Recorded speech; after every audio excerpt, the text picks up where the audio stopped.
everyone, it's Presley at ActOutGames.com here, and today I'm accepting the Ice Bucket Challenge from Gracie from the Mommy and Gracie show, and not only that, the whole family's joining in on the action. Sorry about it, but the cat's not doing it.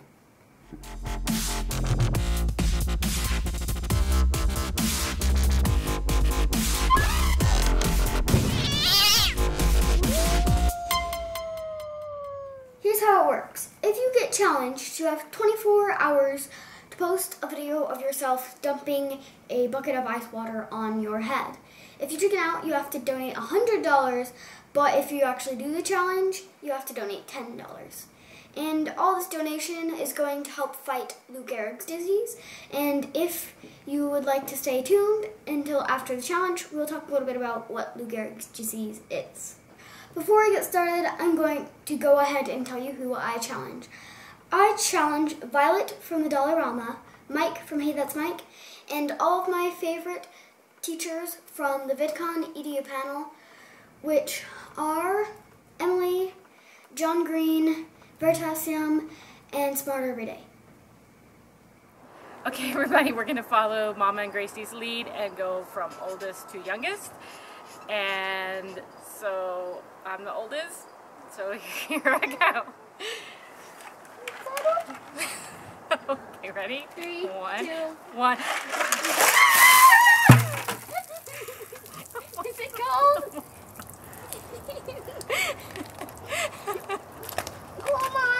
Okay, so never let it be said that we don't do everything as a family. Okay, this is a pretty extreme example, I think. Okay, ready? 1, 2, 3.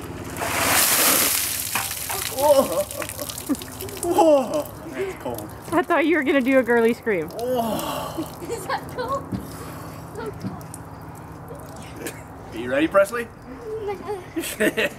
Mommy, did you know that water is the only substance which solid floats on its liquid?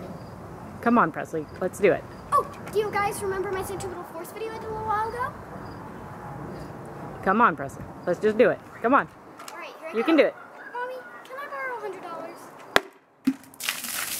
Oh, that is crazy. Oh God, where's my towel? So now that Cooper has decided he wants to be a part of our vlog, he has to learn that he has to take the good with the bad. So he's going to be participating in the challenge too, but we're letting him use warm water.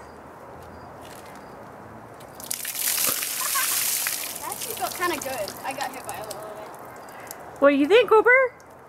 You did it, buddy! Yay! Bump it up. I need a towel. You need a towel? Give me a bucket. Okay, I'll get you a towel. So, like Presley said, we wanted to come back after the silliness of the challenge and That was really cold. talk a little bit about ALS, or Lou Gehrig's disease, which is what we're all raising money for and we're all doing stuff for. I have to admit, when I first saw this going around, I thought it was kind of silly and not something I wanted to do. But then it's for a good cause. It is for a good cause. I mean, I knew it was for a good cause all along, but like a lot of times, raising awareness versus raising money or doing something significant is, you know, I'm dubious of how valuable that's going to be, right? Dubious. Yeah, I'm not real confident that it actually helps to do something like that. Well, we are donating. So. We are donating, yes, and so we are like a lot of people are that are doing the challenge. We did the challenge, but we are also donating $100. Mm-hmm. We're not just donating the $10. We're donating the $100 because we believe in the cause. And I was just reading today that over the same time period, like over the time period that the challenge has been running this year, they've raised almost $14 million. Wow. Whereas in the same time last year, they raised less than $2 million. So it's working. It's raising a lot of money, and they're making progress towards finding a cure for this thing, right? And there is no cure. But what I wanted to talk about just a little bit really quickly, obviously you go to alsa.org, and you'll find a ton of information about what ALS is. But I just wanted to talk about it a little bit. We talked about it just a little bit the other day. Yes. Yeah. And so when we watched some of Hank Green's videos about biology, and we were learning about how nerves work, right? And you have, you know, like one end of a nerve has like these little, like almost hairy looking appendages at the end of it, and then there's a long rod that goes, and then that long rod ends at the little hairy appendages of another nerve. And when your brain wants to send signals to your muscles or to your body somewhere to move or to do something like that, or to react to something hot or cold. Yeah, exactly. It activates those nerves. And so it activates the first nerve, and then that runs down that long line, and it activates the next nerve, and it activates the next nerve. And sometimes that kind of spreads out, like it'll start with one nerve, and then that nerve will tell 5 nerves to go do something, and those 5 nerves will tell 10 nerves to go do something. And so it spreads out really quickly. And so by the time the signal gets to your arm to move your arm, it's all of these nerves are telling all of these muscle fibers to move at the same time. Okay? So what happens with ALS is that your nerves stop getting nutrition, the nutrition that they need, until they start like rotting away, like atrophying, and stop working basically. And so what usually happens in the progression is that it'll be the nerves that are down here by the muscle. So remember, like one nerve up here sent a signal, and then it told a bunch of nerves, and that told a bunch of nerves, and that told a bunch of nerves. And so when I tell my arm to move, all of these nerves are working together, and they're making all of my muscles work together. And so when some of these nerves stop working, my muscles still work, but not all of my muscle is pulling. And so I get weaker. And so you start getting weaker, especially your big muscles like your legs and your arms. You lose the ability to walk in a lot of cases.